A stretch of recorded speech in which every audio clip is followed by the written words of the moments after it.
नमस्कार, मी मुख्य अधिकारी येवला.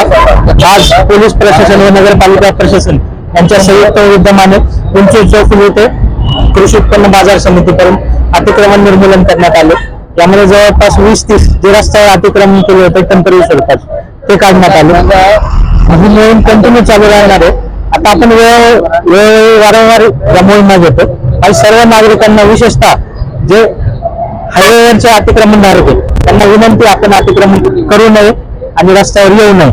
असं केल्यास नगरपालिका व पोलीस प्रशासन कोणतीही पूर्व सूचना न देता आपल्या सर्व सामान जप्त करेल.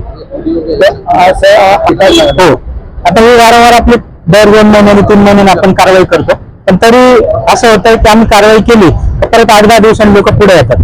तर आता इथून पुढे आपण असं करणार, दंडात्मक कारवाई करणार आहे. त्यानंतर काही अतिक्रमणधारकांच्या वस्तू सापडल्या त्या वस्तू आपण जप्त करणार आहे, त्याच्यावर कर लावणार आहे. तर कोणाला अशी कारवाई टाळायची असेल तर कृपया आपण अतिक्रमण करू नये आणि फुटपाथ सोडून आपला व्यवसाय करावा. आपल्या येवला म्हणणार मालेगाव जो हायवे आहे, या हायवेच्या कडेला अतिक्रमण खूप जास्त झालेलं आहे. तर त्या अनुषंगाने आपण नगरपालिका मिळून आपण अतिक्रमण काढत आहोत. अतिक्रमण काढल्यानंतर रस्त्याच्या दुतर्फा ही जागा मोकळी होणार आहे आणि त्यामुळे जे आपले पार्किंग व्यवस्था आहे ती पार्किंग व्यवस्था सुरळीत होईल आणि होणारे रस्त्याचे अपघात सुद्धा कमी होणार आहेत. तरी या आपल्या मार्फतीने यवनीकरांना विनंती करतो की आपण आपली वाहने सुरक्षित ठिकाणी लावावी. जिथे नो पार्किंग एरिया दिलेला आहे त्या नो पार्किंग एरियात आपली वाहने लावू नये.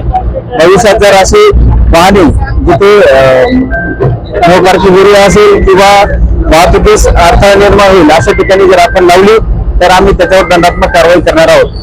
आणि यापुढे कुणी रस्त्यावरती अतिक्रमण केल्यास त्याच्यावर सुद्धा नगरपालिका दंडात्मक कारवाई करणार.